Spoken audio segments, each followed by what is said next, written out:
everybody.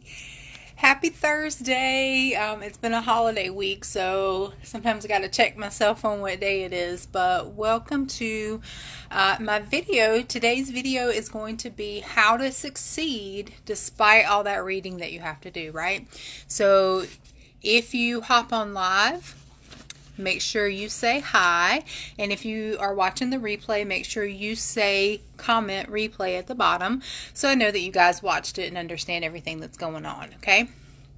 So I posted a meme a couple days ago talking about, oh, you should have read 100 pages before the first day of nursing school.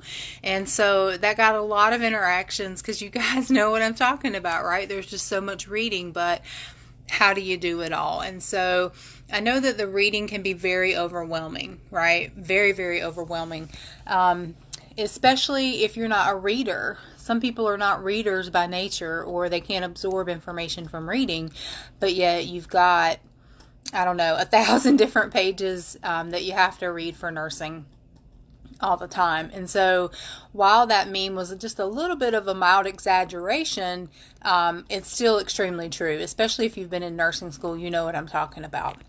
So how do we go about tackling all that reading, right? Because it is a lot of reading, and we understand that. So what I'm going to do is I'm actually going to flip my camera around so you can see exactly what it is that I do. Hey Karen, welcome. And let's see if I can figure out how to flip it. There we go. All right, so we're just going to take this chapter on fluid, electrolyte, and acid base. Okay, it really doesn't matter what topic that we decide or what you talk about. It just depends on your assigned readings, right? Because it needs to apply to whatever you're reading. So there's two different approaches you can do. One of the things that you can do is you see at the beginning of every chapter, you actually have objectives, okay? And so you can write out those objectives, and then you can try to find those answers within your reading, okay? That's one way to do this. Or the other way that you can do this is you can outline the chapters. And that's actually how I got through all of my reading, but everyone has their own way, so I, can't mention one without the other. So we're going to take this chapter and we're going to outline it, okay? This is my method.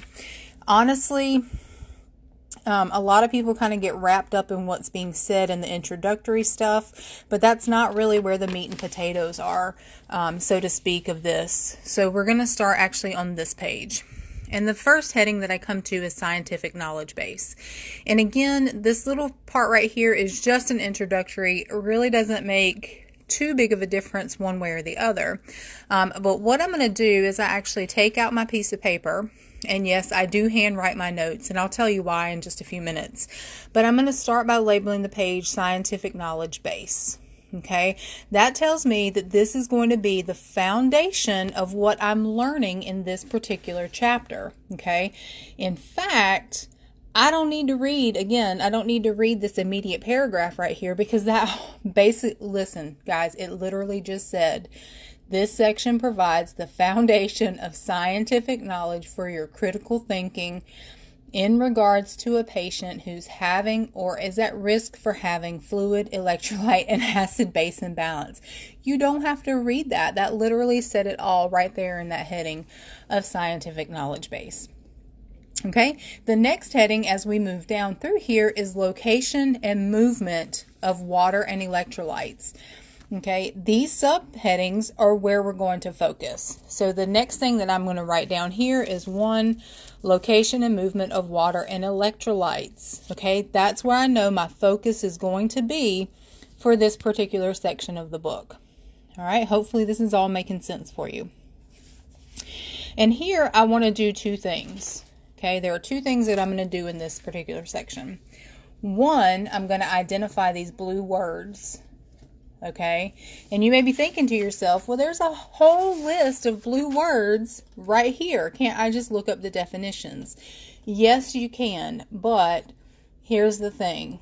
We want you to be able to understand these concepts. So while you can, yes, write down the definitions of these things, what you really want to focus on is how it is talked about, how it's discussed, however you want to explain it. You need to know what the context of those blue words are within the chapter. Okay, so within the chapter, I want to know what these blue words mean. Okay, the other thing that I do is I want to identify, just by the title alone, location and movement of water and electrolytes. Just based on that title, I know that I want to identify how fluid is distributed through the body. Okay, literally just that simple. Okay, so you'll see here where I put fluid distribution. So A, fluid distribution. Okay, I know that fluid distribution is where I can find fluid in the body. These are defined by extracellular and intracellular spaces. Okay, so extracellular and intracellular. All right, so I've identified the heading. I've identified what it is that I'm probably going to learn in this particular section. Okay, and then the next thing I want to do, and I use a second color for this, and the reason why I do that is because if all of my words were in the same color, then it would be hard to pick out what I need to know and what I need to study for the upcoming test. Okay, so again, you could just define these key terms by looking in the dictionary or looking in the back of the book or what have you, but I really want to write them down and find out their context within the text that I'm reading.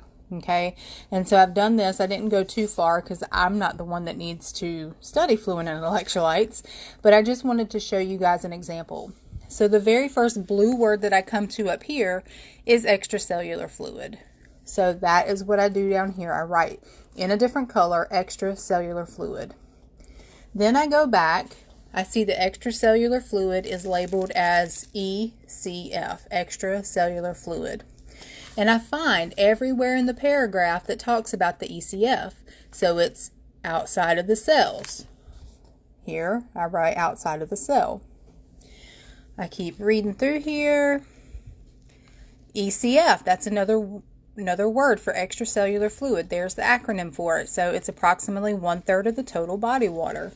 So here, 1/3 of total body water. And so I will go throughout that particular heading and I will find exactly everything it is that I need to know about extracellular fluid. Let me just flip this around again. Hi, there you guys are. So I invite you to try that method. Try outlining your chapter, okay? You're going to follow that entire process. You know, these replays, the videos are up on Facebook the whole time, so you can go back and replay it. You can tag it, you can save it and watch it for later, just so you can see it when you're ready to do your reading and ready to do your studying, okay? So I do that throughout the entire chapter or whatever assigned readings that you have for a particular topic, okay? Once I've outlined the chapter, I then use those notes to study by. So if I know I've got a test coming up on fluid and electrolytes, I'm going to go back to these notes. I'm going to pull it up. I never have to pull this book out again because I've done it once and that's all I ever need again, okay? Because I can refer back to everything that I just wrote down, okay? At this point, once you've done the whole chapter, you can then go back to those objectives that we talked about at the very beginning of the chapter.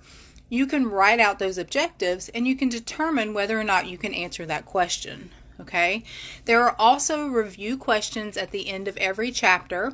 I do recommend going back and doing those review questions once you've been through and you've outlined the whole chapter. And if you can answer those questions, you're probably in a good spot. The last thing that you can do, if you have those resources, which a lot of programs do, but if you have the resources of adaptive quizzing through your Evolve books or whatever manufacturer or not manufacturer, what am I trying to say? You know, whoever published the books, whoever owns the rights to the books may have adaptive quizzing, and so you can go through and quiz yourself on that. Now, I told you I would go back to why I write my notes, and so I just want to highlight that for just a minute because I know we're in an electronic age. A lot of people like to type out their notes. They like to do the notes on their phone or on their iPad or whatever, on your computer. Whatever you're using is fine, but there's a reason why I write out my notes. Number one, I write them out because it actually stimulates different parts of my brain. And there's been a lot of research on this that shows that if you write out your notes, you're actually more likely to remember your notes. So when you do the physical handwriting of things, it sinks into your brain deeper. It makes you think about it more, and it actually sits and embeds into your brain. I like to use 2 different colors, sometimes 3 or 4 different colors, depending on how many concepts I'm trying to write out, because your brain, when it sees different colors, says, oh, we've changed topics. This is something else I need to remember. Where if it's all in black, or if it's all in blue, or whatever color you're using to write with, if it stays in that one color, your brain thinks it all gets lumped in the same process, okay? So in order for your brain to file it away, it actually needs to be in different colors, okay? So I hope you found this very helpful. This is what made me successful throughout my nursing, my undergraduate nursing anyways, when I was going for my BSN also many years ago. So I thought I would share it with you guys. And again, it's basically just outlining your chapter. I am not heavy on reading, especially when it comes to things like nursing text, okay? Reading a nursing text word for word is a surefire way to get me to go to sleep. So I wanted to share my tips with you that was successful for me in school, in hopes that it will help you as well, because I know these readings can be very daunting, okay? And if you can narrow it down to just a couple of pages of notes, why not do it? Why not make it easier on yourself? Gives you more time to study, more time to file things away, more time to get organized for yourself. Anyways, thank you all for coming. I hope you share it if you found it helpful. Again, you can save it and come back and watch it anytime you want to. But you guys have a wonderful rest of your Thursday. Mwah.